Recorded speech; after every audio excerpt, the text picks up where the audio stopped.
how much you earn is never important, but what you do with that money will define your next 5 years, 10 years and 15 years and so on. इंडियामध्ये mutual फंडच्या नावाबद्दल कोणाला माहित नव्हतं तेव्हापासून त्याचे investor आहेत.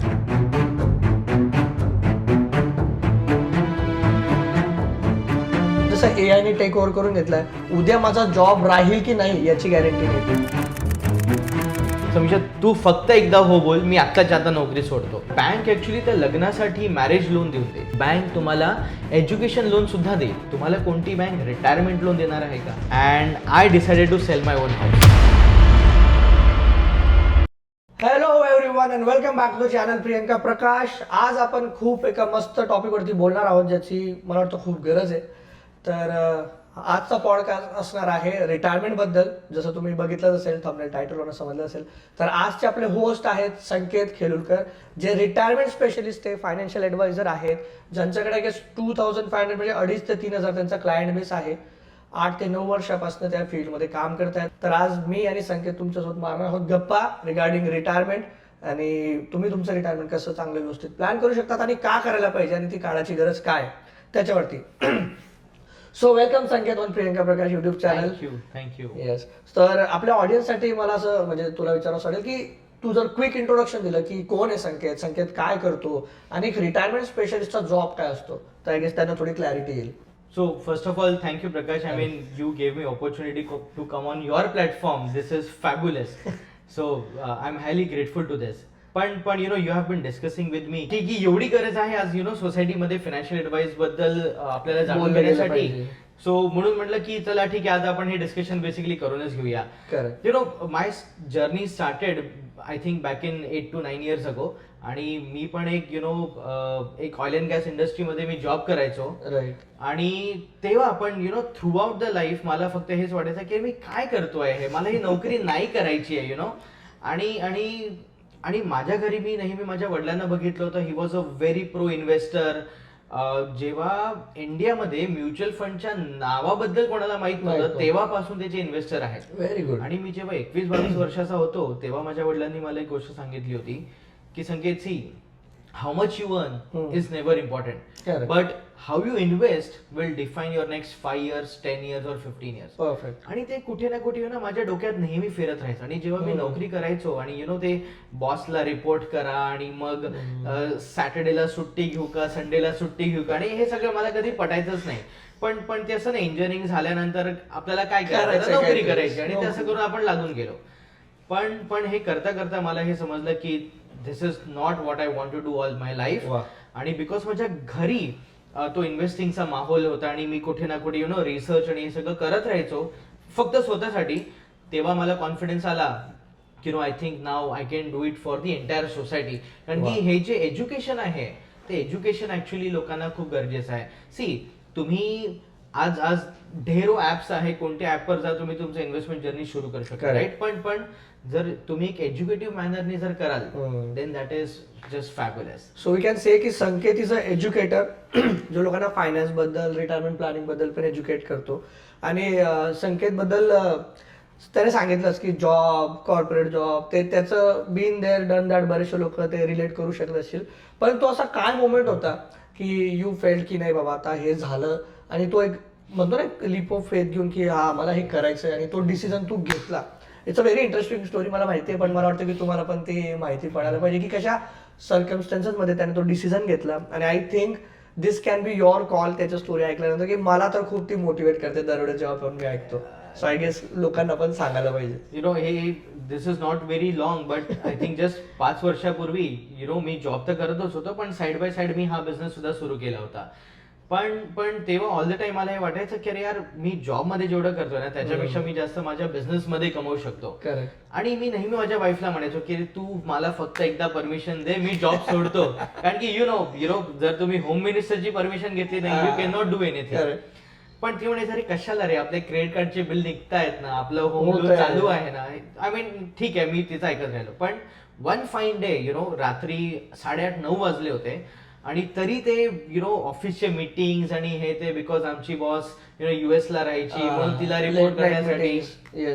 आणि मी वैतागून गेलो होतो आणि मी तो लॅपटॉप बंद केला आणि मी समीक्षाला जाऊन सांगितलं की समीक्षा तू फक्त एकदा हो बोल, मी आत्ताच्या आता नोकरी सोडतो. On the spot. येस. आणि काय माहित काय झालं, तिला त्या दिवशी 2-2.5 वर्षापासून सांगत होतो. कधी ती बोलली की ती बोलली संगीत तुला सोडायचं आहे ना, हा चल ठीक आहे सोडून दे. आणि मी ऑलरेडी प्रिपेअर्ड होतो माझ्या डोक्यात, मी फक्त परमिशन साठी वेट करत होतो. म्हणजे ठीक आहे तू आतमध्ये जा झोपायला, मी बघतो. आणि रातोरात मी माझा तो रेजिग्नेशन ईमेल टाईप केला आणि दिला पाठवून. म्हणजे तुझ्या हातात काही जॉब नाही? बिलकुल जॉब नाही. ओके. आय गेस त्याच वेळेस मध्ये yes my wife was pregnant. I mean अजून 3 महिने होते अजून डिलिव्हरीला. आणि आम्ही जस्ट एका नवीन घरात शिफ्ट झालो होतो. ओके. आणि तिकडे ब्रँड न्यू फर्निचर केलं होतं. पीक कोविड मध्ये आम्ही मी आणि माझी वाईफ घराच्या बाहेर निघायचो फर्निचर सिलेक्शन साठी आणि हे सगळं. आणि but one fine day because ते एवढं डोक्याच्या वर गेलं होतं, I decided to quit. And all thanks to my wife. Actually तुम्हाला माहिती तिच्याशिवाय करू नसतो शकलो. ती बोलली की ठीक आहे संकेत सोड. मी टाकलं रेजिग्नेशन आणि मला बिलकुल माहित नव्हतं की मी ऍक्च्युली करणार काय. अरे बाप. पण ठीक आहे ते झालं. देन लॉंग स्टोरी शॉर्ट, त्याच्यानंतर कोविड आला. आणि कोविडमध्ये, आणि बिकॉज मी तर त्या फायनान्स बॅकग्राऊंड मध्ये होतोच, आणि कोविडमध्ये मला हे कळालं की अरे यार ऑलमोस्ट 40% मार्केट क्रॅश झालेला आहे. This is a once in a life time opportunity where you can make thousands of lakhs of money. पण मग एवढा मोठा कॅपिटल पण तर पाहिजे. आणि let me tell you Prakash, आम्ही ज्या घरात शिफ्ट झालो होतो ना, ते आम्ही हार्डली 6 months अगो आम्ही त्या घरात शिफ्ट झालो होतो. आणि जेव्हा तो कोविड आला तेव्हा मला कळलं की boss this is the right time, you have to put in some new money. And I decided to sell my own house. Peak Covid मध्ये आम्ही त्या घराचं फर्निचर शोधायला गेलो होतो. My baby was in my wife stomach. आम्ही त्या घरात शिफ्ट झालो. माझे सासू सासरे आमच्यासोबत राहत होते. त्या काळी मी माझं घर विकलं, मी माझी नोकरी सोडली. But I don't advise everyone to do that. I don't advise to do that. Don't try this at home. Yes. कारण की माझा एक तो कन्व्हिक्शन होता, मला माहिती आहे एक्झॅक्टली काय होतं. आणि वन फाईन डे मी माझ्या वाईफला डायनिंग टेबलवर बसवलं. तिला सांगितलं की हे बघ, this is what I am trying to do. आता कोविड आलेला आहे, मार्केट 40% क्रॅश आहे. आपण हे जर घर विकलं तर जस्ट इमॅजिन हे पैसे जर आपण आज स्टॉक मार्केटमध्ये किंवा म्युच्युअल फंड्स मध्ये टाकले आणि जेव्हा मार्केट रिकव्हर करेल, imagine the amount of money that we are going to create. पण ही हिंमत आणि ही कॅल्क्युलेशन सगळ्यांना नसेल जमत. So I will not advise to for everyone. आणि for somehow I don't know, माझ्या वाईफने माझ्यावर ट्रस्ट केलं आणि शी अग्रीड की ठीक आहे तू हे पण कर. आणि आय वॉज सरप्राइज, ती मला नोकरी सोडू देते, ती मला घर विकू देते, चाललं काय तिचं. पण all thanks to her. And मी एका महिन्यात प्रकाश ते घर विकलं. I mean I did not even wait for negotiation की अरे तू 5 लाख जास्त दे, 10 लाख. कारण की ऑपॉर्च्युनिटी जास्त इम्पॉर्टंट होती रादर दॅन ते 2-4-5 लाख रुपये. And he just sold it of. ते पूर्णच्या पूर्ण पैसे असून मी तेव्हा स्टॉक मार्केटमध्ये आणि म्युच्युअल फंड्स मध्ये पंपिंग केले. Today it is almost 4 times. मी माझ्या आयुष्यात कमवून सुद्धा तेवढी ग्रोथ नसते घेतली. तू तीच जॉब कंटिन्यू ठेवली असती. It was not possible. पण राईट ऑपॉर्च्युनिटी ग्रॅब करणं हे खूप गरजेचं आहे लाईफमध्ये, खूप गरजेचं आहे. So I guess all thanks to Samiksha. म्हणजे this is very bold decision. म्हणजे तुम्ही विचार करा की ती बाई प्रेग्नेंट आहे, नवरा काही दिवसांपूर्वी जॉब सोडली आहे त्याने, आणि आता म्हणतो की घर पण विकायचं. बट ते म्हणतात ना की काही पार्टनर्स मध्ये म्हणून अंडरस्टँडिंग खूप गरजेची आहे, एकमेकांवरती भरोसा खूप गरजेचा आहे. आणि गेस त्याच्यामुळेच आता आपण हे सगळं बघतोय तेच. आणि राईट टाइम राईट ऑपॉर्च्युनिटी, त्याला ते समजलं की आता राईट टाइम आहे आणि हीच चांगली ऑपॉर्च्युनिटी आहे. बट अगेन ही स्टोरी सांगण्यामागचा उद्देश हाच आहे की तुम्ही म्हणजे याच्यातनं तुम्हाला जे पडतंय ना, तुम्हाला ज्याच्यात कन्व्हिक्शन आहे की अरे होईल, मी करू शकतो, डू इट. ओके. अँड मी एक गोष्ट नेहमी म्हणतो की जेव्हा तुम्हाला आहे ते, so do whatever it takes. Correct. Actually I was coming to that point only. माझे इनलॉज माझ्यासोबत राहत होते. कोणी पण काय विचार करेल की अरे आपले सासू सासरे आपल्या घरी आहे, माय वाईफ इज प्रेग्नेंट, आपण हे सगळे डिसिजन कसे घ्यायचे. ऍक्च्युली माझ्या फादर इन लॉनी मला हे सुद्धा बोलले की अरे संकेत, लोकांना नोकऱ्या भेटत नाही, तू चांगली नोकरी सोडतोयस. लोक आपलं पूर्ण आयुष्य घालतात आपलं घर उभं करण्यासाठी आणि तू असलेल्या घरातला विकतोय. पण आय वुड से की जर तुम्हाला तो कन्व्हिक्शन असेल आहे, तुमच्या मनात, exactly. आणि तुम्हाला वाटत असेल की या डिसिजनने जर माझी लाईफ चेंज होणार आहे, I will say just do it. Just do it. I mean पूर्ण जग तुम्हाला सांगेल की तुम्हाला या डायरेक्शनला जायचं असेल, पण तुम्हाला आतमध्ये माहिती आहे की यार या डायरेक्शनला गेलो ना तर माझ्यासोबत नक्की काहीतरी होणार आहे. Just do it and see the result in next 2 to 3 years. It is awesome. It is awesome. So what an amazing journey. म्हणजे तुम्ही ह्या जर्नी ऐकून येणं मला ते every time I get goose bumps. म्हणजे खूप अमेझिंग जर्नी आहे.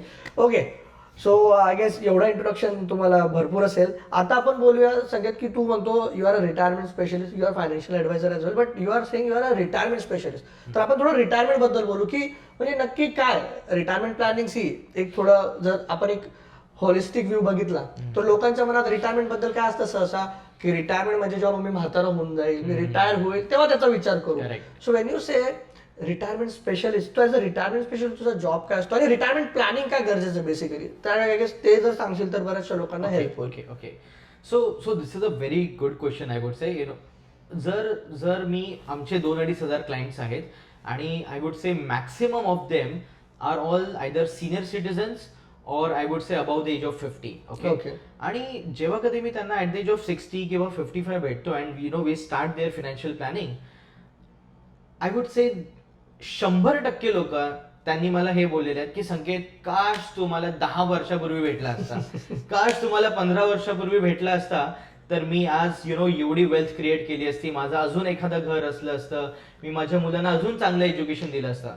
पण actually at the age of 40, 45 और 35 ऑल्सो तुम्ही किंवा तुमचं लक्ष ना त्या वेल्थ क्रिएशन कडे नसतं, तुमचं लक्ष असतं कमवण्यामध्ये, तुमचं लक्ष असतं की मी कसं माझ्या फॅमिलीसाठी हे करून टाकू, which is okay, which is right, which I understand, ते मी पण करतो. पण we have to understand that I tell you a very good concept over here. Let's see at the age of 60 तुमच्या घरी एक लग्न आहे, ओके, आणि तुमच्याकडे पैसे नाही आहेत, तर तुम्हाला बँक ऍक्च्युली त्या लग्नासाठी मॅरेज लोन देऊन दे, right? Okay. Let's say again you are at the age of 55 और 60 और 50 वॉट एव्हर इट इज, आणि तुमच्या मुलांना तुम्हाला हायर एज्युकेशनसाठी फॉरेनला पाठवायचं आहे, बँक तुम्हाला एज्युकेशन लोन सुद्धा देईल, बरोबर.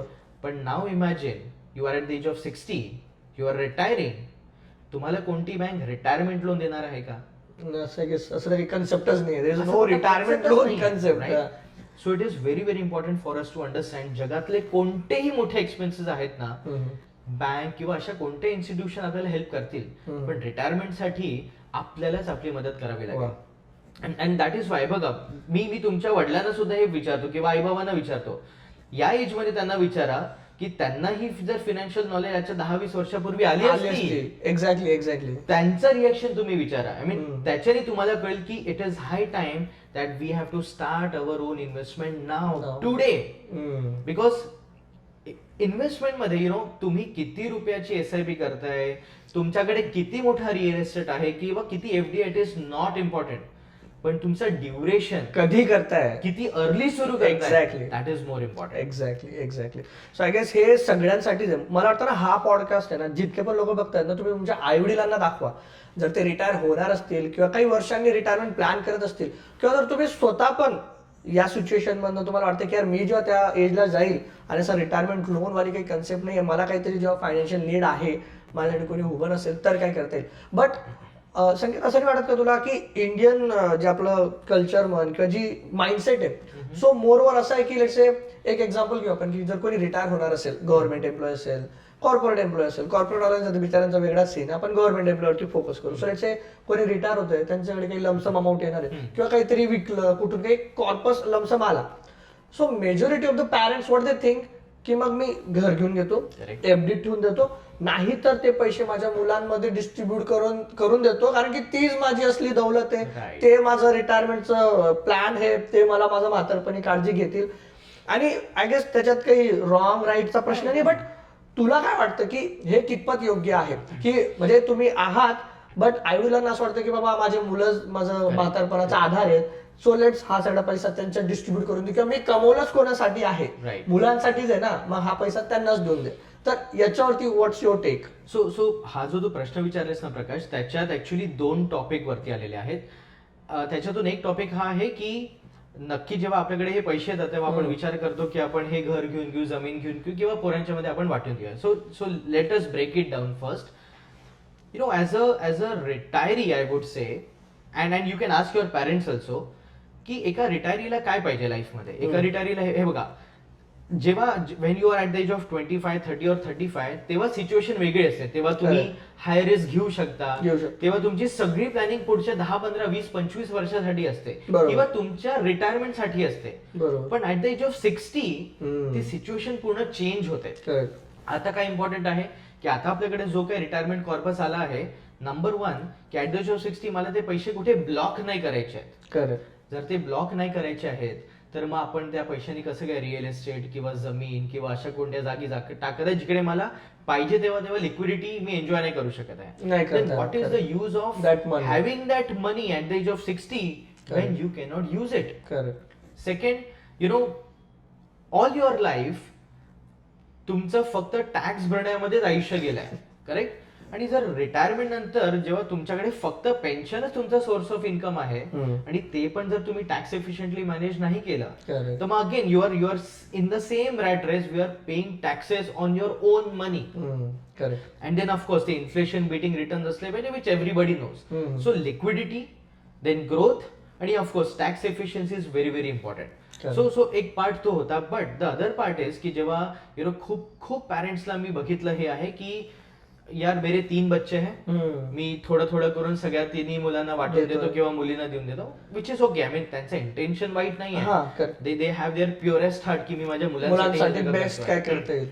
पण अकॉर्डिंग टू मी जे माझं ऑब्झर्वेशन आहे ऍट धिस एज इज की जोपर्यंत पॅरेंट्स जिवंत आहे, हजबंड वाईफ किंवा आई बाबा जर जिवंत असतील, माझं सजेशन हे आहे की तोपर्यंत आपला एकही पैसा आपल्या मुलांच्या नावावर सध्या नाही करत. I mean this can be very very discouraging for somebody. कोणाला वाटेल की अरे हे काय बोलतोय, पण फॉर मी त्या रिटायरीचे जे नेक्स्ट 20-30 इयर्स आहेत, exactly that is more important. I मीन तुमच्या नंतर तो पैसा तसे तुमच्या मुलांचा असणार, पण जोपर्यंत ते ते एजेड आई बाबा आहेत, जर त्यांनी त्यांचे पैसे जर गमावले आणि लेट अस अज्युम की जर त्या मुलांनी त्यांचं लक्ष नाही दिलं तर त्यांच्या हातातून ते पैसे पण गेले, त्यांची डिग्निटी सुद्धा गेली आणि एवढ्या वर्षांची जी मेहनत होती ते सगळं पाण्यात गेलं. So it is very very important. जोपर्यंत आई वडील जिवंत आहेत तो पैसा स्वतःच्या नावावर असला पाहिजे. तुमच्या नंतर ऑफकोर्स तुमच्या मुलांना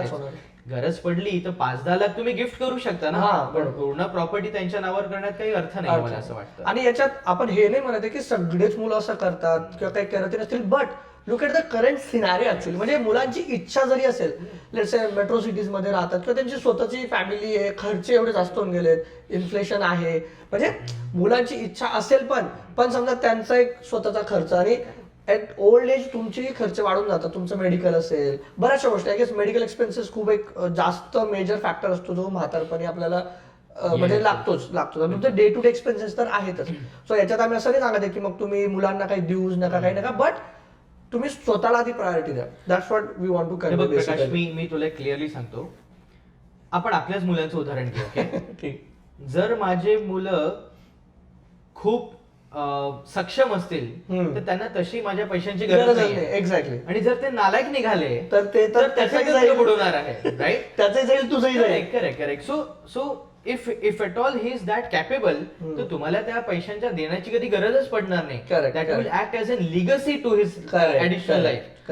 पण जस्ट इमॅजिन जर ते पैसे हातात आल्यावर जर त्यांचे ट्रू इंटेन्शन्स निघाले तुमच्या त्या at the age of 60, just imagine काय होईल तुमच्यासोबत.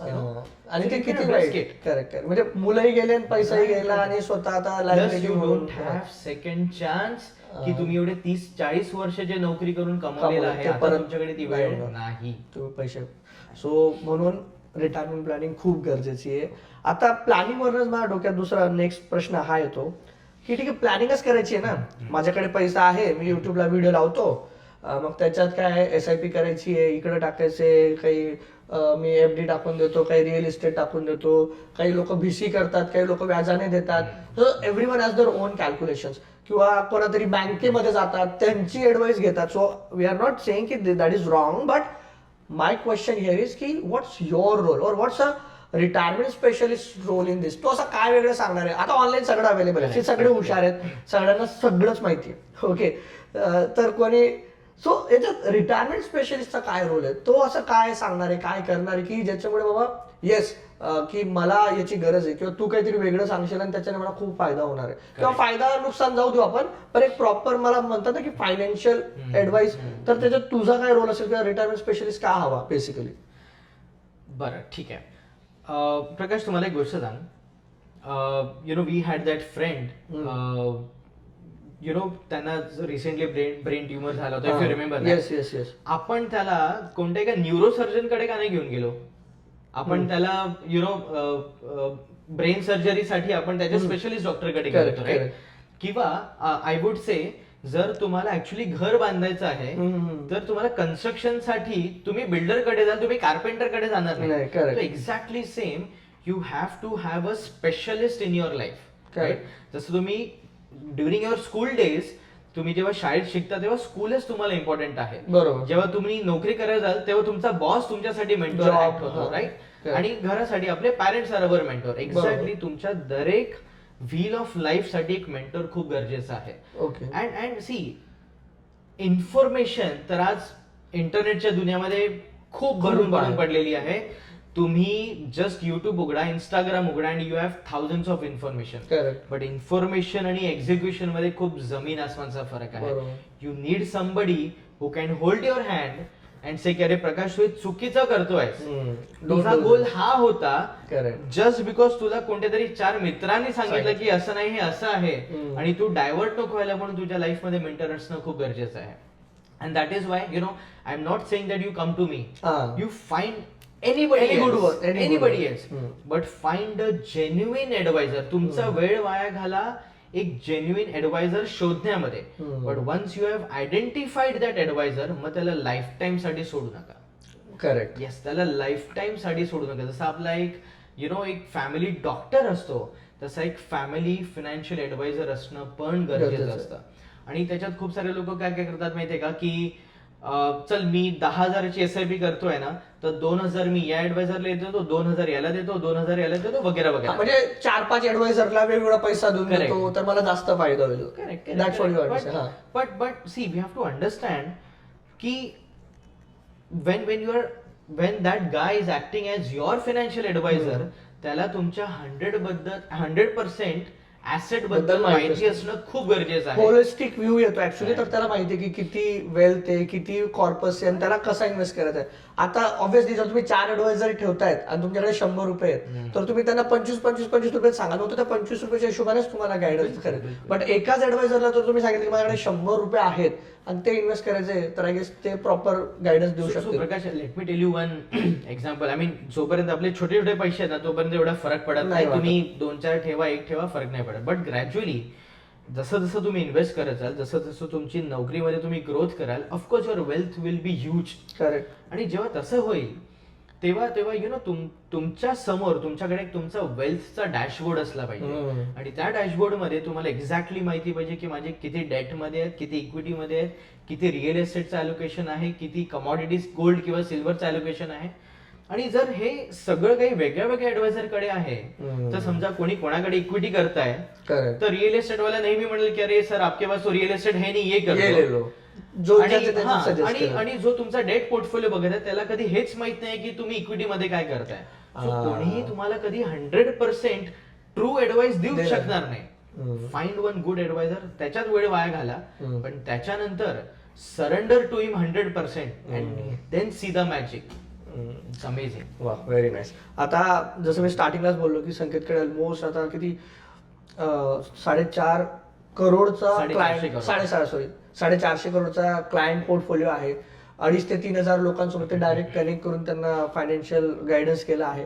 तर संकेत, असे काही एक्सपिरियन्सेस, काही किस्से असतील क्लायंट्सचे की लेट्स से काहींनी नाही केलं, किंवा काहींनी असं काही चुका केल्या असतील, त्याच्यानंतर तुझ्याकडे आले, किंवा त्यांनी तुझ्याकडनं प्लॅनिंग केलं and they have seen a very good result, तर एखाद 2 किस्से जर तुझ्या डोक्यात काही येत असतील. ऑफकोर्स. आय मीन, तसं तर I would not like to take that credit on me, पण प्रॅक्टिकली स्पीकिंग ते जे इन्व्हेस्टर होते त्यांची जी कन्सिस्टन्सी आणि करेक्ट ट्रस्ट त्यांचा जो ट्रस्ट होता ना, that is why I was able to help them. Okay बाकी हे बघ, नॉलेज अगेन सगळ्यांकडे आहे, पण तो एक्झिक्युशन करू देणं ते खूप Correct. गरजेचं आहे. So there was one single lady, ते आमचे फॅमिली फ्रेंड होते actually, and her husband died almost 4 to 5 years ago because of heart attack. Okay And that lady is in her 45s. Okay आणि त्यांचे 2 मुलं सुद्धा होते आणि ते एका नॉर्मल 2 BHK मध्ये राहायचे. And there 100% money was into bank FD. FD bank FD, yes. Okay आणि त्यांचे जे नेबर होते ऍक्च्युली ते सुद्धा आपले क्लायंट होते. तर त्यांना एखाद वेळेस सांगितलं असेल की बाबा आमचं तर सगळं फायनान्शियल प्लॅनिंग संकेत बघतो, एकदा तुम्ही पण ऍडवाइस घेऊन बघा, असं सहज बोलले होते. अच्छा. And then one fine day she called us की आपण एकदा मीटिंगसाठी बसू. आणि मग ते आपल्या ऑफिसमध्ये आले होते. आणि मग लॉंग स्टोरी शॉर्ट, त्यांचं जे काही ऍसेट्स होते मग आपण त्याला पूर्ण रिअलोकेशन बघितलं की कुठे कुठे काय काय पार करू शकतो. आणि प्रकाश, त्यांचा ना एक त्यांचा एक गोल होता लाईफमध्ये which was very close to her heart. त्यांच्या हजबंडला त्यांच्या मुलांसाठी किंवा त्यांच्या वाईफसाठी एक खूप मोठं 3 BHK पेंट हाऊस घ्यायचं होतं, असं त्यांचा एक ड्रीम होता. आणि ते सध्या एका छोट्याशा 2 BHK मध्ये राहत होते. अँड ते करता करताच I think he passed away because of heart attack. One fine day just suddenly असं झालं. आणि जसंच आपल्या घरी आपण युजली काय करतो, अरे हा ठीक आहे आपला नवरा आहे ना, हा बघून घे. युजली आपण त्या माइंडसेट मध्ये असतो किंवा जेवढ्या पण वाईफ्स और फिमेल ऑफ द फॅमिली असतात ते नेहमी बघतात की, आणि तुझ्या घरी माझ्या घरी पण ते सेम आहे काही प्रॉब्लेम की ठीक आहे प्रकाश आहे ना तो बघून बघून घे. घे. पण what if tomorrow something happens to that earning member, आणि मग तो सगळा बर्डन अचानक वाईफवर येतो आणि एकदम सडन होतंय, एकदम सडन होतं. Yes. So you never know की कधी कसं काय होईल. सो मग आपण त्यांचं जे काही वेल्थ होते ते सगळे आपण FD मॉडेल लावलं आणि मग आपण राईट अलोकेशन बेसिकली घेतलं. I would be happy to tell you today, आणि मी तो फेसबुकवरती पोस्ट सुद्धा टाकली होती जेव्हा त्यांनी ते अचीव केलं होतं. टुडे शी बॉट अ 1.5 करोडचं घर, 3 BHK फुल फर्निश. Very nice. 30-35 लाख रुपये फर्निचर मध्ये खर्च केले. Very nice. एवढा प्रचंड मोठा टेरेस त्यांनी घेतलेला आहे. आणि आय थिंक 11व्या-12व्या फ्लोअरवर काहीतरी आहे. अँड अपार्ट फ्रॉम दॅट तिने तिच्या दोन्ही मुलांना US ला सुद्धा पाठवलं. क्या बात आहे. And let me tell you, she is an athlete. At the age of 50 ती मोठ्या मोठ्या ऑलिम्पिक मॅचेस मध्ये जाते आणि she is one of the gold medals also. आणि ती इंडियासाठी खूप सारे गोल्ड मेडल्स घेऊन आलेली आहे. क्या बात आहे. व्हेरी नाईस यार. And she is an inspiration to me. I mean Wow. माझ्याकडे जेवढ्या पण सिंगल मदर क्लायंट्स आहे मी सगळ्यांना त्यांचं उदाहरण देतो. Unfortunately I can not name her, but मी सगळ्यांना त्यांचं उदाहरण देतो की यार Very nice. माइंडसेट असला तर असा असला बट पाहिजे. मला असं वाटतं ना, माइंडसेट पेक्षा त्या लेडीचा भरोसा किती असेल. जस्ट इमॅजिन की पूर्ण FD तोडून की हा ठीक आहे तुम्ही करा इन्व्हेस्टमेंट, आय ट्रस्ट यू. आणि तुम्हाला सांगतो, दिस वॉज जस्ट बिफोर कोविडच्या अगोदर आम्ही त्यांचे पैसे, अनसर्टन होती life. I mean no, just before COVID, जेव्हा आपल्याला माहिती सुद्धा नव्हतं होईल? की कोविड येणार आहे, हा. तेव्हा त्यांनी ते पैसे इन्व्हेस्ट केले होते. And let me tell you, during the time of Covid त्यांचे पैसे ऑलमोस्ट अर्धे झाले होते. ओ, मार्केट क्रॅश झाल्यामुळे. बरोबर. But the best part was, तिने एकदा सुद्धा मला फोन नाही केला की संकेत असं असं झालंय, आता माझ्या पैशांचं काय होईल. मला तर कन्व्हिक्शन होतं, त्यामुळे मी माझं घर विकून सगळे पैसे टाकले. Correct. But for the very first time तिने आपले FD चे पैसे तोडून म्युच्युअल फंड्स मध्ये टाकले होते. बट शी ट्रस्टेड अस. त्यांना माहिती होतं की हा जर यांनी माझा हात पकडला आहे तर काहीतरी नक्कीच चांगलं असेल. Very good. And bam, I guess patience is also very the important. main कारण की key over here. मोस्टली तेच होतं ना, आज मी पैसे टाकले लगेच उद्यापासून ऍडवायझरला कॉल, मग किती झाले माझे पैशांचं, किती डबल झाले. 21 दिन में पैसा डबल नाही होत बाबा. ते फक्त मूवीज मध्ये होतं, लक्ष्मी चिट फंड मध्ये होतं. इथे तुम्हाला पेशन्स ठेवावा लागेल, कन्सिस्टन्सी ठेवावी लागेल आणि सगळ्यात मोठा भरोसा, ट्रस्ट ठेवावा लागेल, तेव्हाच होईल. हे तर आता एक चांगलं एक्झाम्पल दिलं होतं. पण असं पण काही आहेत का? कारण की आज कसं आहे, ऑनलाईन म्हणजे एवढ्या सगळ्या गोष्टी आहेत, ऍड्स बघतो, कॉल्स येतात, कोणी काय सांगतं, कोणी सांगतं डबल करून देणार किंवा एवढे रिटर्न्स देणार, गॅरंटीड रिटर्न्स, तुम्ही हे करा ते करा. आणि भरपूरसे आपल्या पॅरेंट्सला तेवढं काय म्हणा नॉलेज नाही आहे फायनान्स, आणि ते इझिली ट्रस्ट करतात कोणावरती पण. सो मी असे बरेचसे किस्से ऐकले की काही कॉल आला, बरेचसे फ्रॉड होतात. तर असं पण काही किस्सा झालाय की बाबा एखाद्यासोबत काही फ्रॉड झाला आणि त्याच्यानंतर तो तुमच्याकडे त्यांची काही स्टोरी घेऊन आला आणि सो म्हणजे every time I talk about that story किंवा मला ती स्टोरी केव्हा पण आठवते ना, तर मला खरंच अजून आतमध्ये असं खूप पेन होतं रे. कारण की तुम्ही एवढं मोजमाप करून 30-40 वर्ष पैसे कमवले आणि एक छोटूशा लालचमुळे if you lose your entire life time savings, just imagine तुमच्यावर काय काय तुमच्यासोबत होणार आहे. बट ते आमच्या सोसायटीच्या बाजूलाच राहायचे आणि ऍक्च्युली हे सगळा कांड त्यांच्यासोबत झाला ना, त्याच्यानंतर ते माझ्याकडे आले की संगीत असं झालंय, आता आपण काय करू शकतो. सो व्हॉट हॅपन्ड इज की त्यांच्या 3 मुली होत्या. Okay. And he retired I think 2 years अगो ॲट द एज ऑफ 60. आणि त्यांनी आपला प्रोव्हिडंट फंडचा सगळा पैसा तसंच होल्ड करून ठेवला होता. त्यांनी विड्रॉ नव्हता केला, हे विचार करून की माझ्या 3 मुलींचं लग्न आहे आणि या प्रॉव्हिडंट फंडच्या पैशाने मी माझ्या 3 मुलींचं लग्न करेल. नाव जस्ट इमॅजिन, तो लाईफ टाईम सेव्हिंग त्यांनी मुलींच्या लग्नांसाठी ठेवलं होतं. आणि कोणत्याही इंडियन पॅरेंट्ससाठी सगळ्यात मोठं स्वप्न असतं ऍक्च्युली, आपल्या मुलींचं लग्न आहे. ओके, त्यांनी ते तिकडे पैसे ठेवले होते. आणि आजकाल ना ते युट्यूबवर खूप सारे ऍड्स येतात जिकडे मोठ्या मोठ्या मंत्री लोकांचे एआयच्या थ्रू फोटोज मॉर्फ करून, आणि मग त्यांना असं वाटलं की अरे येतो रियल है और गव्हर्नमेंट ने कोई स्कीम चले. लिटरली सांगतोय तुला, त्यांना लिटरली असं वाटलं की एवढ्यापासून सुरू करा आणि तिकडे मोठ्या मोठ्या मंत्री लोकांचे फोटो मॉर्फ केलेले आहेत. आणि he got into that trap. आणि त्याच्यात त्यांनी केलं काय माहितीये का, पहिले छोटे पैसे टाकले, मग त्यांना दाखवलं की देखो ये तो सेबी रजिस्टर्ड प्लॅटफॉर्म है, मग तुम्ही एवढे टाकले, मग 4 दिवसात बघ कसे तुमचे पैसे दाखवले, पण रिटर्न्स पण दाखवले. आणि दिस वॉज अ स्मार्ट गाय. हे बघ, ऍट द एज ऑफ 60 तुम्ही पुढे दुनिया बघितलेली आहे. मग त्यांनी केलं ठीक आहे मी विड्रॉ करून बघतो. त्यांनी त्याला विड्रॉ सुद्धा करू दिला. मग त्याला हिंमत आली की ठीक आहे, आता 10-20 टाकले होते ना, आता मी 50 टाकतो. मग त्यांनी 50 टाकले. मग त्यांनी परत जे काही ट्रेड करायचं असेल ते सगळं केलं, परत थोडेसे विड्रॉ करून बघितले. आता त्याचा डबल भरोसा झालाय की अरे यार, आता मी 50, 60, 70 केले फक्त 20-25 दिवसात, वाव, अजून काय पाहिजे आपल्याला. आणि मग त्यांनी काय केलं माहितीये का, पूर्ण प्रोव्हिडंट फंड उचलला. ऑलमोस्ट 1.5 करोड रुपये होते प्रकाश त्याच्यात. पूर्ण उचलला या लालचमध्ये की आपण हे पैसे कडे टाकले ना की 1.5 करोडचं आपण लग्न करू, त्याच्याशिवाय पण माझ्याकडे 1.5 करोड राहतील एका वर्षाने. कसं शक्य आहे. पण ही डिड दॅट.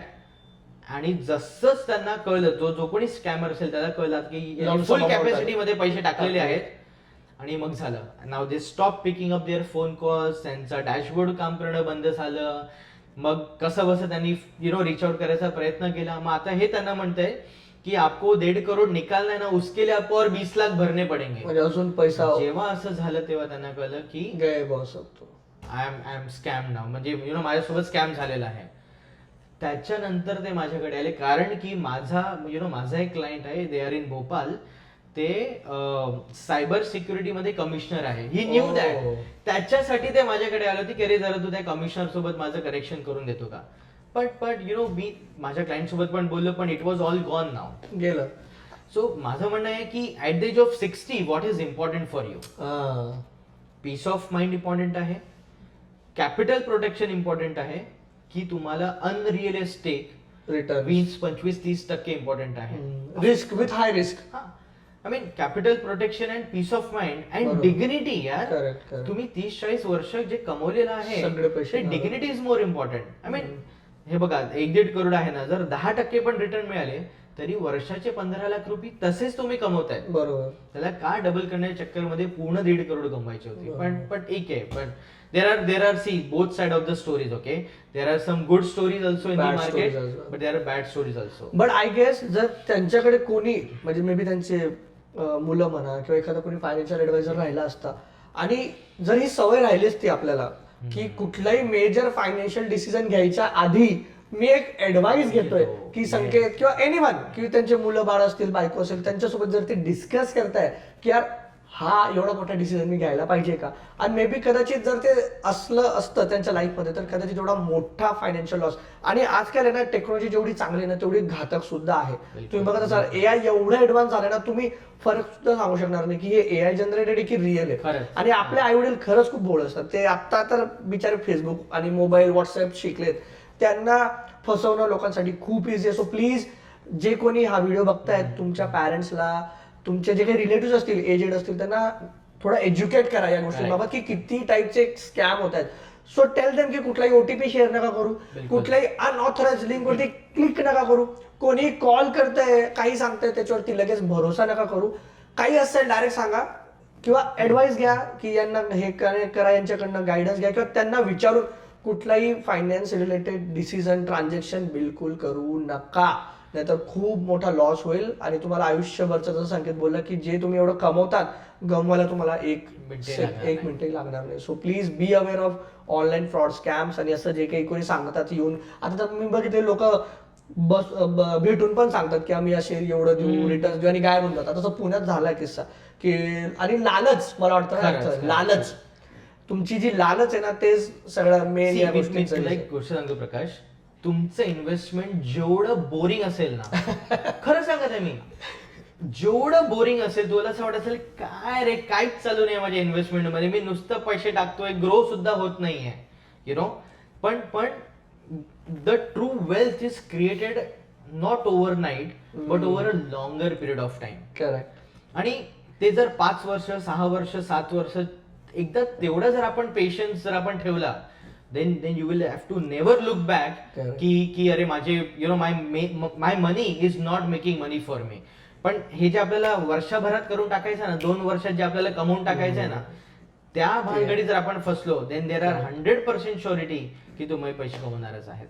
म्हणजे पेशन्स इज व्हेरी इम्पॉर्टंट आणि अवेअरनेस. मला वाटतं एज्युकेशन पण खूप गरज आहे फायनान्स रिलेटेड. म्हणजे पैसा तर येऊन जातो, पण तो पैसाला सेफ कसं ठेवायचं आणि त्याचा वाटोळा कसा नाही द्यायचं ते जाणून घेणं पण जास्त गरजेचं आहे. प्रकाश, मी मला एका गेस्ट म्हणून कुठेतरी बोलवलं होतं आणि जे माझ्या सोबतचे जे कोहोस्ट होते त्यांनी एक खूप सुंदर वाक्य तेव्हा मला बोलले होते की संकेत, आयुष्यभर म्हणजे जेव्हा आपण जन्माला आलो आणि मग आपण फर्स्ट स्टँडर्ड, सेकंड स्टँडर्ड, मग आपण कॉलेजमध्ये गेलो आणि व्हॉट एव्हर इट इज, हे आयुष्यभर आपण फक्त याच्यासाठी शिकलो की सो दॅट तुम्ही वन फाईन डे तुम्ही कमवायला लागाल and then you will live your life on your own. तुम्ही स्वतःच्या पैशाने तुमचं लाईफ स्पेंड कराल. करेक्ट. पण ऍक्च्युली जे एवढे वर्ष आपण जे एज्युकेशन मध्ये वाया घातले, और आय वुड से नॉट वाया घातले, यू स्पेंड युअर टाइम, आणि जेव्हा तुम्ही ऍक्च्युली फर्स्ट सॅलरी कमवता, तुम्हाला हेच एज्युकेट केलेलं नाहीये की त्या सॅलरी सोबत करायचं काय. That is the biggest gap I would say. And today with the help of internet and people like Prakash or anybody else जे आपल्या कम्युनिटीसाठी एवढं गिव्हिंगची भावना ठेवत आहेत, आणि there are so many educators in the market. Please listen to genuine educators. त्यांच्याकडून माहिती करून घ्या की नक्की मला माझ्या फर्स्ट सॅलरी सोबत काय करायचं आहे. आय एम शुअर जेव्हा तुम्हाला काय आयुष्यात करायचं नाहीये ना ते कळालं ना, म्हणजे एक्झॅक्टली तुमचे सगळ्या चुकीच्या गोष्टी फिल्टर आउट होऊन जातात. There are only few and limited things that you have to do. तेवढंच केलं ना तुमचं आयुष्य आरामात त्याच्यातून निघून जाईल. संकेत खूप चांगली गोष्ट सांगितली. ऍक्च्युली असे व्हिडिओज बनवण्यामागचा माझा उद्देश पण आहे की आपली ही जी कम्युनिटी आहे ना त्यांना फायनान्शियल एज्युकेशन म्हणा, आपल्या पैशांसोबत काय करायचंय ते समजलं पाहिजे. कारण की आजकालची जी यंग जनरेशन आहे, आम्ही बघतो आपल्याला बऱ्याचशा Tier 1, Tier 2, Tier 3 खेड्यापाड्यात पण लोक बघतात, तर त्यांना काय ना क्विक मनी हे करा ते करा, आणि ऑनलाईन जे फ्लॅशी लाईफ बघतात, याने काहीतरी केलं, ट्रेडिंग असेल, शेअर मार्केट असेल, जे काही ते असं, तर ते बघून लोकांना वाटतं पैसा कमवणं खूप इझी आहे. ते तुम्हाला फक्त चांगली बाजू दाखवत असतील किंवा काही वेळेस दाखवत पण नसतील, पण ते काय लॉसेस काय होत आहेत, त्यांचं वाटोळं काय होत आहे, लोकांचं ग्लॅमरस लाईफ बघून हे इकडनं तिकडनं शेती बिती विकून सगळं काही करून करतात समजा, आणि नंतर त्यांना समजतं यार की एवढं कर्ज झालंय आणि टोकाचं पाऊल उचलतात. तर मला वाटतं त्याच्यासाठी तुम्हाला आहे ना थोडं एज्युकेशन खूप गरजेचं आहे. ते जर असेल ना तर अशा सगळ्या गोष्टी आवड होतील, आणि त्याच्यामुळेच कडकडीने हे सगळे असे मी व्हिडिओ आणण्याचा प्रयत्न आहे. कारण की मी जेव्हा संकेतसोबत बोलत होतो, मी एका दुसऱ्या कामानिमित्त आलो होतो, तेव्हा समजलं की यार हे याच्याबद्दल कोणी खरंच बोलत नाहीये. जे रिटायरीज आहेत एका वयात गेल्यानंतर त्या लोकांचे कसे हाल होतात बिचाऱ्यांचे. म्हणजे पैसा आहे, आयुष्यभर केलं, पण मुलंच आता त्यांना किंमत देत नाही, किंवा ते म्हणतात ते असं एकदम तोंडवरती करून सांगतात की तुम्ही आमच्यासाठी केलंच काय. म्हणजे काय आईवडिलांसाठी याच्यापेक्षा दुःखाची गोष्ट कुठली असेल. ओके, आय गेस बरेचसे एक्झाम्पल सांगितले चांगले मी वाईट. तुला थोडंसं इंटरप्ट करतोय ना. बागबान मूवी मध्ये एक सीन आहे. आय मीन बागबान मूवीला कसं पोर्ट्रे केलेलं आहे माहितीये का? मी ऍक्च्युली हे ना, आमच्या घरी जेव्हा आपण बागबान लागायचं, की बरेचसे 90s millennials they can relate. बागबान लागला म्हणजे असं वाटायचं ना की बाबा सडो की पोळो इधर से भागो. म्हणजे आई लागली, बघ त्यांनी कसं केलं, बघ त्यांच्या मायबापचं, तुम्ही पण आम्हाला असेच हाल पाडणार, 6 महिने इकडे जा 6 महिने तिकडे जा. म्हणजे असा ट्रॉमाटाईज केलाय त्या मूवीने की काय सांगू. हा, तर त्याच्याबद्दलच हा काय. सो त्याच्यात एक scene, I mean the whole movie has been portrayed in such a way की मुलांना त्यांनी वाईट. मुलांना विलन बनवलंय, विच इज ओके. त्यांनी जे काही केलं असेल ते that actually it was not right. पण त्याच्यात एक सीन मला आठवतो, त्या ऍक्टरचं मला नाव आठवत नाहीये, पण अमिताभ बच्चन होते आणि त्यांच्यासोबत त्यांचा एक मुलगा होता. ओके. आणि तेव्हा त्यांच्या मुलांनी त्यांच्या वडिलांना हे सांगितलं होतं की बाबा तुम्ही, आय मीन हिंदीमध्ये तो सीन होता कि आपने जिंदगी भर जो भी कमाया, लेकिन मुझे ऐसा लगता है कि हम जो बच्चे हैं वो आपसे कई ज्यादा सक्षम है और हम लोग अपने प्रेजेंट का तो ध्यान रख ही पा रहे हैं, लेकिन फ्यूचर की भी आज से ही हमने प्लानिंग की हुई है, Correct. जो उस बूढ़े माँ बाप ने नहीं की थी उस मूवी में. Correct. और इसीलिए वो पूरी मूवी बनी. आणि- एक्झॅक्टली. ऍक्च्युली म्हणजे आता तू बोलला तर मला आठवलं, अमिताभ बच्चन एका चांगल्या बँकेत as a general manager retire होतो, Correct. पण त्याच्याकडे ना काही सेव्हिंग्स आहे, ना काही म्युच्युअल फंड्स आहे, ना काही रिटायरमेंटचा प्लॅन आहे. ठीक आहे. आणि वेनेवर आणि तो बँकेत होता. तो बँकेत होता. आणि म्हणजे ही त्याला आयडिया आहे सगळ्या गोष्टींची, पण तरी त्याने या काही गोष्टी प्लॅनच केल्या नाही. आणि त्याच्यामुळे जिथं त्याला तो लाईफ एन्जॉय करायला पाहिजे होती आपल्या वाईफ सोबत, 6-6 महिने ते बिचारे वेगळे राहतात आणि मुलांचे टोमणे वेगळे ऐकतात. तर आय गेस त्या मुलाने सांगितलं तर बरोबरच, बट मला वाटतं ना मुलांना असं एकदम विलन पोर्ट्रे केलं गेलं त्याच्यात. तर मे बी अमिताभ बच्चनने जर तेव्हा 7 करोड की इन्व्हेस्टमेंट की होती प्रॉपर व्यवस्थित त्यांच्या रिटायरमेंटसाठी, त्यांच्या म्हातारपणासाठी, तर बागबान मूवीज बनला नसत्या आणि आपल्या सगळ्या 90s किडला तो ट्रॉमा झाला नसता मला वाटतं. सो जर कोणी दुसरे बघतायत ना, याच्यावरती एखादा मूवी बनवा की बाबा मुलाचं जर ऐकून केलं असतं फायनान्शियल प्लॅनिंग तर किती चांगलं झालं असतं. Anyways, so yes, I guess आपण बऱ्याचशा गोष्टी डिस्कस केल्या सांगेल. पण याच्या आता हे तर झाले ते लोक की बाबा माझ्याकडे लमसम अमाऊंट आहे, मी रिटायर होणार आहे 5 महिन्यात 6 महिन्यात वर्षभरात. आय गेस त्यांच्यासाठी तू तर सगळं सांगतोच.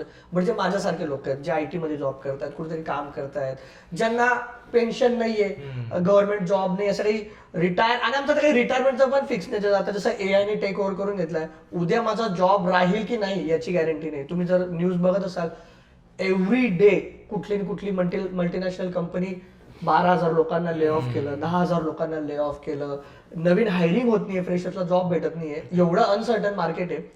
तर आमच्यासारखे जे लोक आहेत जे कॉर्पोरेट काहीतरी जॉब करतात, काहीतरी आहे सोर्स ऑफ इन्कम आहे, त्या लोकांसाठी रिटायरमेंट प्लॅनिंग करणं का गरजेचं आणि त्यांनी कसं आणि कधी स्टार्ट करायला हवं. सो प्रकाश, हे बघ, मी ना तुला कम्पॅरिझन सांगतो. ओके, नाव एका जागी आपण पकडू एक गव्हर्नमेंट जॉब आणि एका जागी आपण एक प्रायव्हेट जॉबला एक्झाम्पल घेऊया. आता गव्हर्नमेंट जॉब मध्ये आपण सिक्युरिटी का बरं आपण मानायचो त्याला? पेन्शन आहे. हा, कारण की फ्रॉम डे वन तुमचा health care is already taken care by the company और गव्हर्नमेंट, आय वुड से. किंवा तुम्हाला माहितीये की ऍट द एज ऑफ 60 मला एवढी पेन्शन तरी मिळणारच आहे. ते डे वन पासून सॉर्टेड होतं, प्लॅनिंग असतं. पण ते का? कारण की गव्हर्नमेंटनी तुमच्यासाठी एक ऑलरेडी फंड बाजूला केलेला आहे तुमच्या हेल्थ इन्शुरन्ससाठी किंवा तुमच्या पेन्शनसाठी सुद्धा. त्यांनी फ्रॉम डे वन, ज्याला प्रॉव्हिडंट फंड म्हणतो किंवा EPF ज्याला आपण बेसिकली म्हणतो, त्याची सुविधा गव्हर्नमेंट ऑलरेडी केलेली आहे. बरोबर. But now in case of private jobs तुमच्याकडे कदाचित प्रॉव्हिडंट फंड असेल किंवा नसेल. आणि हेल्थ इन्शुरन्स पण कसं आहे प्रकाश, हे बघ, तू आज ज्या कोणत्या कंपनीमध्ये नोकरी करत असेल ती कंपनी तुला तोपर्यंतच हेल्थ इन्शुरन्स देईल जोपर्यंत you are employed with them. समजा तू उद्या 4 महिने तुला वाटलं की मला तर नोकरी नाही करायची आहे, पण त्यावेळेस तुला कोण कव्हर करताय? So what I am trying to say is की जे तुझ्या माझ्यासारखे लोक आहेत त्या लोकांना 2च गोष्टीवर सगळ्यात पहिले लक्ष द्यायचंय की पहिले माझा सिक्युरिटी पार्ट मी पूर्ण कम्प्लीट केलाय की नाही. म्हणजे you are the breadwinner of the family, त्या कारणाने तुझ्या नावाने टर्म इन्शुरन्स खूप गरजेचं आहे. एक्झॅक्टली. दुसरं, आपल्या फॅमिलीमध्ये कधीही काहीही आपल्यासोबत होऊ शकतं. I mean, I am not saying आपल्याला ऍक्सिडेंट मध्येच काहीतरी होईल, पण कदाचित डेंग्यू मलेरिया होऊ शकतो, यु नो, और समथिंग लाईक दॅट. करेक्ट. आणि आज जर तू हॉस्पिटलचे बिल बघितले, 1-1.5 लाखाच्या खाली बिल येत नाही. And that is Y health insurance is very very important. Correct. खूप लोक आज सुद्धा आपले कॉर्पोरेट इन्शुरन्सवर डिपेंडेंट राहतात. पण माझं नेहमी म्हणणं हे असतं की जर तुम्ही स्वतःचं इन्शुरन्स घेतलं ना, so that means 100% it is working for you only. Correct. मग तुम्ही त्या जॉब मध्ये राहा किंवा नका नका राहू, राहू. It is steel working for you. Correct. And the third portion is की ज्या दिवशीपासून तुम्ही नोकरी करायला सुरू केली, तुमच्या सॅलरी मधून मिनिमम 10%, जर तुमची ₹1,00,000 पगार असेल तर ₹10,000, ₹50,000 पगार असेल तर ₹5,000, मिनिमम 10% तुमच्या रिटायरमेंट साठी फ्रॉम डे वन इन्व्हेस्ट झालेच पाहिजे. आणि ते पैसे 60व्या वर्षीपर्यंत त्याला हात लावायचा नाही. म्हणजे विसरून जायचं डायरेक्ट. दुनिया इकडची तिकडची उदे पण त्या पैशाला हात लावायचा नाही. Very good. बिकॉज मी तुला आता सांगितलं होतं, तुला लग्नासाठी बँक लोन देईल, एज्युकेशन Education साठी साठी. बँक लोन देईल, तुझ्या रिटायरमेंट साठी कोणी तुला लोन देणार आहे का? नाही. ती जिम्मेदारी तुलाच स्वतः घ्यावी घ्यायची. लागेल.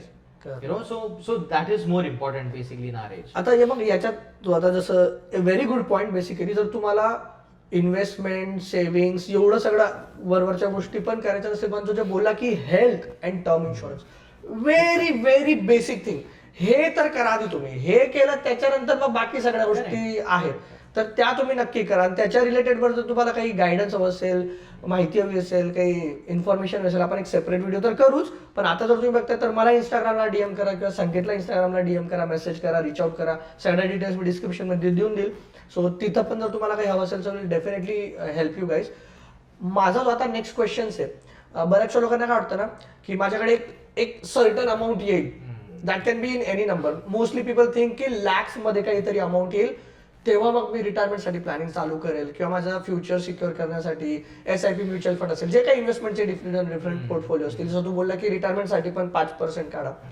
सो असे काही आहे का की मी मिनिमम किती इन्व्हेस्ट करू शकतो? काय असं थ्रेशोल्ड आहे का लोकांना ती आयडिया यावी म्हणून की बाबा मी ऍटलीस्ट माझ्याकडे एवढा पैसा पाहिजे तरच मी इन्व्हेस्ट करू शकतो? तर हे काही आहे का, असं काही गणित आहे का की एवढा पैसा तरी असायला पाहिजे? बिलकुल आहे. तुमच्याकडे मिनिमम ₹100 असायला पाहिजे. काय बोललो? हे बघ, सी ते माहिती हिंदीमध्ये आपण म्हणतो बून बून से घडा भरता है, right? So what I am trying to say is की ठीक आहे, तुमच्याकडे दर महिन्याला तुम्ही 10,000 नाही काढू शकत, विच इज फाईन. 5,000 काढू शकता, ते पण नाही काढू शकत. ₹500 काढू शकता. 500 तर अरे ₹100 काढू शकतोस का तू? एवढं तर करू काढू शकतो. ना. येस. आज माहिती आहे का Prakash, so if we compare India versus US मध्ये जर आज तू बघशील तर almost 50-60% of the people are investing in US market. Correct. म्हणजे त्यांचं मेजर अलोकेशन इक्विटी मध्ये US मार्केटमध्ये आहे. पण तेच आपण जर इंडियामध्ये बघितलं, hardly 5 to 6% are investing in equity और म्युच्युअल फंड. सो इंडियन गव्हर्नमेंटनी सगळ्या म्हणजे जे रॉक बॉटम लोक असतात ना वर्सेस जे रिचेस्ट लोक असतात, त्या सगळ्यांसाठी त्यांनी इन्व्हेस्टमेंट ऑप्शन्स ओपन केलेले आहेत, लुक्रेटिव्ह बनवलेले आहेत. म्हणजे आमच्या घरी जे जे झाडू पोछासाठी जे हाऊस हेल्प येतात किंवा जे कुक आमच्याकडे येतात, त्यांची सुद्धा आम्ही SIP काढलेली आहे. आता त्यांची सॅलरी किती असेल रे? आपण 3-4 हजार 5,000 काहीतरी देतो, त्याच्यातून सुद्धा ते लोक 300-400-500 रुपयाची SIP एव्हरी मंथ साइड. तर जर ते करू शकतात तर तुझे सगळे viewers are educated, they are working in good corporates. 100 नाही, 200 नाही, 500 नाही, व्हॉट एव्हर इट इज, सुरू करा. That is more important. एकदा तुम्हाला ती सवय लागली, एक्झॅक्टली, तुम्हाला इम्पॉर्टन्स कळाला की मग तुम्ही वाढवा तुमचं इन्व्हेस्टमेंट जे काही करायचं असेल ते.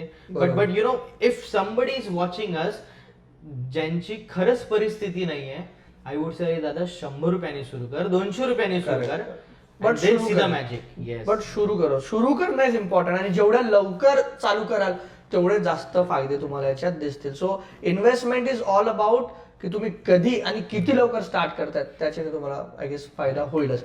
आय गेस आपण खूप साऱ्या गोष्टी कव्हर केल्यात संकेत, आणि थँक्यू सो मच की खूप इन्साइटफुल राहिला. म्हणजे आपण बऱ्याचशा गोष्टी आय गेस टाइमावर तेवढं नाही डिस्कस करू शकणार, पण हा तुमचे काही प्रश्न असतील मित्रांनो तर प्लीज कमेंट सेक्शन मध्ये टाका. संकेतला जाऊन प्रत्येक सोशल मीडिया प्लॅटफॉर्मवरती फॉलो करा. त्याच्यासाठी काही तुम्हाला प्रश्न असतील, त्याच्या टीमचे नंबर्स मी डिस्क्रिप्शन मध्ये देतो. त्यांना जर तुम्हाला तुमच्या फॅमिलीमध्ये कोणी आहेत, तुमचे पॅरेंट्स किंवा काका, मामा, आत्या, कोणी पण जे रिटायर होणार आहेत, त्यांना रिटायरमेंट रिलेटेड काही पण गायडन्स, हेल्प, सजेशन्स हवे असतील, so please reach out to us आणि will definitely love to help you guys. आणि अगेन असे सेशन आता अजून होत राहतील, कारण की मला पाहिजे की आपली जी ऑडियन्स आहे, आपली जी कम्युनिटी आहे, they should be financially very well educated. असं नको व्हायला की माझ्याकडे पण बरेचसे DMs येतात सांगितलं की आमच्यासोबत असं गेलं, दादा मला हेल्प करा, मदत करा, असं झालं, आम्हाला नाही समजलं. तर त्याच्यासाठी ही सिरीज आपण सुरू केली की फायनान्शियल एज्युकेशन किती इम्पॉर्टंट आहे. पैसा कमवणं कोणीही कमवतो, Yes. पण त्या पैशाला सेफ सिक्युअर ठेवून आपल्या फ्युचरसाठी किंवा आपल्या चांगल्यासाठी कसं वापरणं आणि कुठल्या गोष्टी न करणं ते पण शिकणं खूप गरजेचं आहे. आणि आपला जो मेन उद्देश या सगळ्या गोष्टी करण्यामागचा की तुम्हाला फायनान्शियल एज्युकेशन आम्हाला द्यायचं आहे, तर त्याच्यातच ऍडिशनल आता आम्ही एक जे नेक्स्ट स्टेप याच्याहून पुढे जाऊन करतोय ते म्हणजे की वुमन्सला फायनान्समध्ये अजून जास्त एज्युकेट करणं. जर तुम्ही बघितलं असेल ना, तर आपल्या घरातील आपल्या आई असतील, म्हणजे I am not generalising this, but most of the time असं होतं की बायकांना अरे फायनान्शियल डिसिजन आहे, तुम्हाला याच्यात काय एवढं हे करायचं आहे. सो दॅट्स वाय ह्या वुमेन्स डेला म्हणजे 8 मार्चला आम्ही रिटायरमेंट लोकांसाठी किंवा जे रिटायर होणार आहेत किंवा जे प्लॅन करतायत म्हणून त्याच्यासाठीच या वुमेन्स डेला म्हणजे 8 मार्चला आम्ही एक वेबिनार घेतोय जे रिटायरमेंट प्लॅनिंगसाठी स्पेशली असेल. जर तुमच्या घरात तुमचे आई वडील आहेत, ठीक आहे, किंवा जे रिटायरमेंट प्लॅन करतायत, सिनियर सिटीजन आहेत, तर त्यांना या वेबिनारसाठी नक्की रजिस्टर करा. आणि तुमच्या म्हणजे वुमेन्स आहेत घरात तर त्यांना तर नक्की करवा, कारण की त्यांचा रोल किती इम्पॉर्टंट असतो ते तुम्हाला संकेतच्या स्टोरीवरनं समजलंच असेल. सो 8 मार्च सकाळी 10 ते 12 2 तास हा वेबिनार असणार आहे, ज्याच्यात आम्ही रिटायरमेंट बद्दल अजून इन डेप्थ डाईव्ह तुम्हाला सगळं नॉलेज दिलं जाईल. त्याच्यासाठी जर रजिस्टर करायचं असेल तर डिस्क्रिप्शन मध्ये लिंक दिली आहे, so please go and register. तर आय होप तुम्हाला आजचा एपिसोड आवडला असेल. तुमचे अजूनही काही प्रश्न असतील सो प्लीज प्लीज प्लीज कमेंटमध्ये तुमचे सगळे प्रश्न टाका. Will try to answer most of your questions. Sanket, तुला शेवटची जाता जाता अजून काय सांगायचं असेल आपल्या ऑडियन्सला? मला एकच गोष्ट परत रिपीट करायची आहे, जे माझ्या वडिलांनी मला सांगितलं तर नाही आजपर्यंत ते माझ्या डोक्यात फिरत राहतं. And it is for all of you guys.